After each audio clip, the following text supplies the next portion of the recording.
was a good day today. I was pretty fired up after not doing well yesterday with the log press, and I was just like, basically whatever it takes, we're gonna beat what we did last week. Yeah, it felt decent actually. At rep number 4, I was like, oh, eight is possibly gonna happen, but then I kind of had a little self-doubt moment. And I was like, is it actually doable? But yeah, after rep number 6, I was just like, no, we're not holding steady. We're gonna push onward. We got it done. 7 reps, feeling good. 7th rep was definitely a little twisty, it looked like. Felt fine on the lower back. Felt fine on the legs. Just looked like it kind of twisted out of position a little bit, but got it done. So onward. I'm gonna do some of the axle deadlift now for the grip. At some point I should probably add in some kind of accessory for the deadlift. Maybe some RDLs, something along those lines. But I'll have to contemplate that a little bit and really think about what I actually want to do there. That felt good though. And now we get to see what the body weight is. Hopefully it's not terrible. I did have some water, so it's gonna be up a little bit from, I know what, zero it out.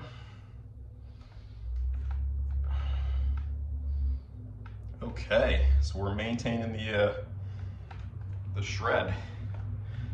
I definitely had more carbs. I had some steak and mac last night, which was epic. Not created by me. And then I had, what else did I have today? I had some yogurt, strawberries in the morning. I always keep the breakfast pretty lean because I never work out that early. So I just feel like I don't need a lot of carbs right away. So, maybe like 20 grams in total. And then I had the steak and mac, and then I had actually just like a bagel sandwich. I don't know, it just sounded good to me, and some coffee, and I think that was it. I don't even think I had any orange juice or anything. Probably should have had the orange juice, but I had the orange juice. Maybe the 8th rep would have been there. Either way, let me show you the brief workout plan. All right, day 1 of the perma bulk. I'm just kidding. Sadly, day 10 of the shred. Deadlifts, success, great success, I might say.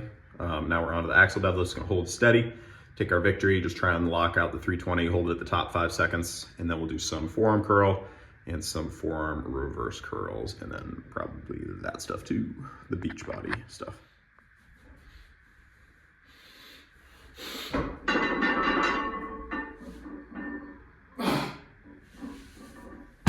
All right, here we are. Success on both deadlift movements today. New territory with conventional. Still kind of figuring out that deadlift bar. Like if you go too fast, the whip starts to catch you and almost makes it more challenging. So still figuring that out. I felt like my first 4 reps were really solid, and then I kind of lost positioning a little bit. And actually I felt like my first rep, I should have slowed it down a little more and locked in the lats, because you see my 2nd rep, I get the breath at the top and kind of like set the lats down and back, and then my chest kind of stays more upright, whereas on the first one I had kind of that like thoracic, rounding or pull, which, I mean, a lot of people argue thoracic rounding is totally fine with deadlift. You got to do your own research on that and decide. But I prefer, when I can, to try and keep the chest more upright and things locked in, and not to let that kind of slouch in the upper back happen too much, at least. So, you got to be powerful, but also pace yourself, because if you rush, your form just goes to crap. So, yeah. And then the axle deadlift, I actually did 325 because I was just feeling good. I was like, let's just give it a shot.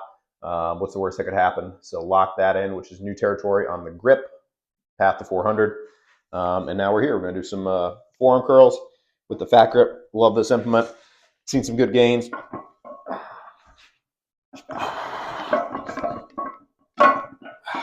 we go. Ooh. Sorry about that.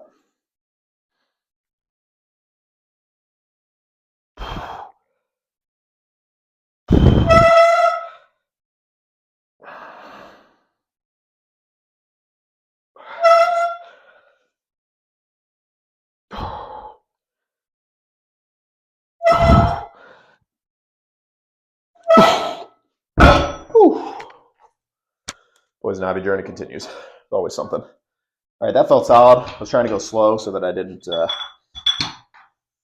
send too much squeaking into the microphone. Now I'm going to go just regular reverse dumbbell curl. Nothing crazy. Probably most of the grip gains have honestly been from the farmer carries.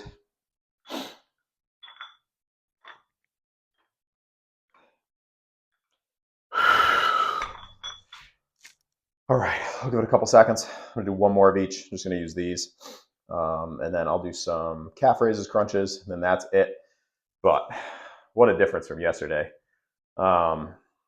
Preparation wise, some time beforehand, I watched the typical deadlift video, which is Pete Rubish progression. I think it's kind of like, it's probably at this point, it's kind of a mental cue to tell my body, like, all right, it's time to go. So I need to figure something like that out for some of the other workouts. Deadlifts, I think it just takes a little more mental energy. Like you gotta be ready to go. Like game time, gotta crush it. Other movements, I'm sure that helps a lot, but I don't feel like I need to get quite as hyped. Of course, if I did, maybe I would do better. So maybe that's the lesson there for myself. Either way, I did that. I took a little kind of chill time beforehand to get kind of mentally like where I needed to be to push into like new territory, to do like something I've never done before. That could take a little bit of getting your head around and like thinking about it, if that makes sense. I don't know, because it's super easy to convince yourself like, oh, you haven't done this before, like you probably can't do this.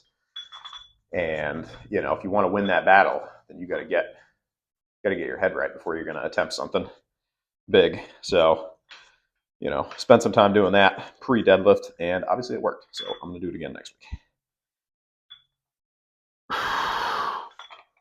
Those are getting there. Give it a couple seconds, get the reverse curls, and then that'll be it till tomorrow. But yeah, solid. So far the one set on the deadlift approach seems to be working. I'm sure plenty of people have an argument as to why it's not optimal, but it's certainly time effective. It certainly keeps my lower back feeling great. But I've gotten used to that over time. I mean, I've definitely done periods of training where, I did 405 for 3 sets of 5, basic stuff. I think I did that earlier on in training. But who is it? Greg O'Gallagher, Kino Body. He has that cool like Batman like commercial on YouTube, and he does reverse pyramid training, which I think makes a lot of sense. You target your first set, crush it while your energy is good, and then you decrease the weight, increase the reps as you go on. But he was talking about, and he always talks about how like the basis of your progression. I mean, there's lots of different programs, but it's hitting PRs. Like if you're hitting PRs consistently and like in general, that in some ways is the focus of the program, because you have to progress. Like if you do a whole year and your deadlift is still the same. I mean, there's a lot of different circumstances, because people get sick. You can fall out of routine.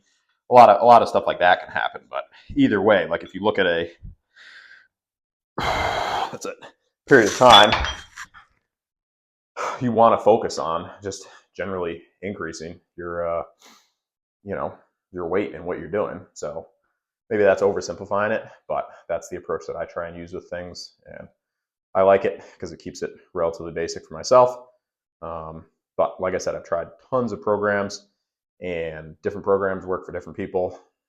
That's the wonder of the internet. You can find plenty of different ways to train, and you can also just test them out. I think that's the biggest thing. Like a program can look great, like German volume training, the 10 sets of 10. Let this truck go by. Pardon the audio. And gone. Cool. Great in concept, like they show how doing. I don't know what that was. Sorry about that. always somebody stomping on it going by, whatever. At least it was a V8, not a 4-cylinder. What was I saying? I don't even know now. Oh, German volume training. Yeah. 10 by 10. Like, it sounds great conceptually. I think, you know, it can definitely have its benefits, but if you have a certain amount of time in the gym, and you know, it just doesn't work time wise. I mean, it's going to take a long time. So, but I have done that, and you know, I saw some good results with it. But you know, mentally, like, if you know you've got one set and you've got to crush that one set and get better in that one set, like, I feel like I can do that. If I know that it's 10 sets, I don't know how easily mentally I could progress and do better in every single set, if that makes sense. Again, oversimplifying, just sharing my thoughts. Do your own research. But yeah, that's it for today. I'm going to do some crunches, calf raises, and then that is it. Apologies for the rant. Just felt like I should share. Very interested to hear what other people have to say, and also assistance exercises for deadlifts. I think maybe I want to add something in there. I was thinking about RDLs. Don't really want to do deficit deadlifts or rack pulls. Done those before and not a huge fan. I like doing, I don't know, just basic deadlift type stuff. So maybe an RDL, something like that, for like a set of 10 afterwards. You know, start at like 315 and work my way up. But anyway, appreciate the input on that. And that is it till tomorrow. Feeling good today. Hope your day is epic as well. And if you like the content, subscribe. If you made it this far in the video, you are epic. And comment the name of the dude in Predator who shakes Arnold's hand like that. If you made it this far in the video. All right, that's it. Peace.